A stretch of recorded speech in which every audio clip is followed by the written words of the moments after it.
Hey everybody, what is going on? I hope you guys are all doing well, and welcome to another tutorial video. In this video, I'm going to be explaining to you guys how you can use Google Drive to restore your WhatsApp backup. So let's get right into it.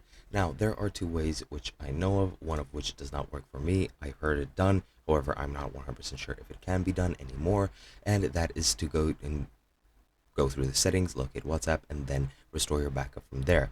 Now, I am in an account that doesn't really have a backup of WhatsApp. Well, at least not a completed one. But if I go to the top right with the gear icon, click on settings, then go to manage apps, locate WhatsApp down here. You could click on options, and then you might have the option to restore it from here. As you can see, I don't, but that is one of the methods that I've seen.